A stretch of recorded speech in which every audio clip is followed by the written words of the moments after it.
Hey everybody, James Yeager. I'm back with Tim Morris, the unregistered sex offender. Wow, why we gotta do that? Guys, a thing that came up just recently in shotgun, we've got a shotgun class coming up this weekend, but the thing that happened in the last shotgun class is real important. We use a bunch of different guns in shotgun class naturally, and one of them we've been using is this 1301, which is my personal gun, but I hand it out in class and everybody can use it. And something happened to this gun in class that made it quit working, and at first I didn't know what had happened to it, but in a nutshell, this is what happened. I took the slugs out of it to let a student use it with birdshot, and when I unloaded it, it fell down on the ground. And The gun did? The gun did. The gun fell down on the ground, and it fell down on the charging handle side. And I think this is a bad design, and here's why. This is a two-piece charging handle. So we've got the metal spike that goes into the bolt, and then you've got this plastic handle that pushes into it. It doesn't lock like the other bolts on other guns, such as a Remington and Versamax. It's a one-piece charging handle system. So this thing out on the outside, the charging handle itself does not move. It's incorporated in one piece. This is a two-piece system. So I've got the charging handle that goes in there, and then the handle that goes on it afterwards. And what had happened was, when it fell on the ground, it pushed this charging handle, or the plastic part, in deeper into the gun. So when we were trying to cycle it, it would get a quarter of the way back and stop. Because let me jump in there. So he brought it back to the shop. He said, James, this gun, like, what's going on? I was like, I don't know. I don't know. Then a few minutes later, he came out. Go ahead. Yeah. Well, what happened was, anytime anything happens to one of these shotguns, my first response is going to be, I don't know what's going on with it, but the manufacturer will, so send it back to them, first thing. However, I got home and it got aggravating me.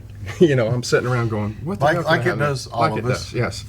So I started looking at it and playing with it, and I realized what had happened then. And again, it only moved about a half inch, 3/8 to a half inch inside here.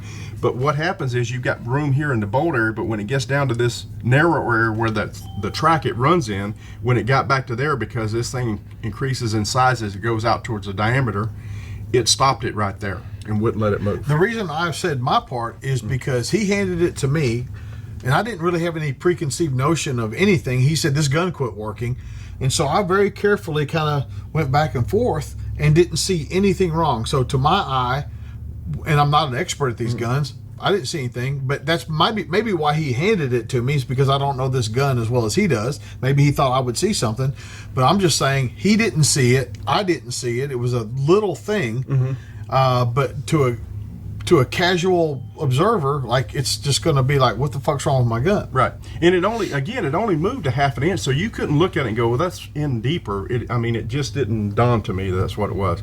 So nonetheless, here's what I did. I pulled it back out, and then I put some red Loctite on it and put it back on. And I'd already lost this charging handle, this outer part of it. One time on the range, it fell off. So I'd already had it, not super glued, but Loctited back on there again. So just this gun falling from this height, just straight down, was enough to shove this thing in there and make the gun malfunction or not work. And that's real important. Most people, and James probably agree with me, most people do not test guns until the breaking point. And I want to know, this gun has probably got 7,000 rounds through it now. I've only put about 500 or 600 through it, but I hand it out in class all the time, and I just say to the student, use this as long as you want to. Tell me if you get any malfunctions with it, because I want to know. I use an arbitrary number. You can figure out what you want to use. I use 2,000 rounds. I don't trust any gun I own until I get 2,000 rounds through it. I know the gun functions like it's supposed to, and I don't have any major issues with it. And the other thing, James has talked about this before, and I have too, semi-automatics, you got to be careful about the ammunition you use. Will it function in that gun? Semi-automatics are a different breed altogether.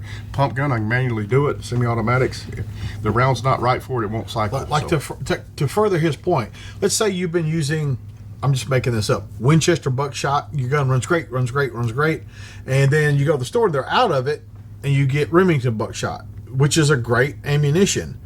And I'm just using these names comparatively. Don't act like I'm talking exactly about these, but you got to run those Remingtons in your gun too.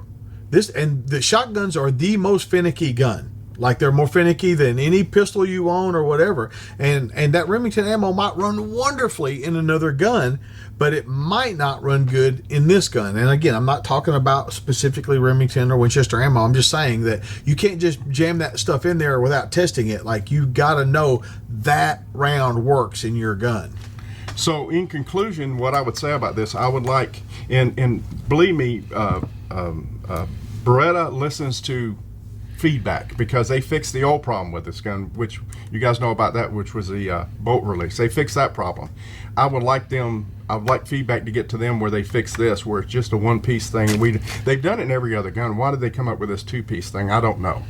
But I would like to see that get fixed, because I think that's a detriment to this gun. Well, I mean, even if they don't fix it, somebody else can fix it. Well, I've looked for aftermarket bolt charging handles, which I don't like to use, but you know, if I found one that was a you do single know piece. that I know people that make stuff. Yeah, right? I know.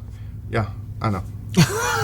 So anyway, just to let you guys know, and this was just a little thing, but if your gun, one of these 1301s, you ever drop it and this thing pulls in, and you can't get that bolt to go all the way back like it's supposed to, check that out. So can you pull it back out with your hand, or did you have to get a tool? No, I just used a screwdriver, got behind it. It wasn't enough for me to do it with my hand, but okay. I just put a screwdriver behind it, and there's a notch in it, and you can feel it when it's right. Mm-hmm. I mean, I couldn't at Right. the time, but when you get it out, you'll even hear it and feel it click into place like it's supposed to. Crazy. Yep. All right. So potential fatal flaw if you drop that gun over and you don't know what's going on, you try to use it doesn't work. So be aware of that. Anything else, Tim? Nope. Fighting shotgun. Tim runs that. If you come to a fighting shotgun, here's how to get a free class. If Tim doesn't paint the targets every time the class goes on breaks, and you let me know first, I'll give you a free class.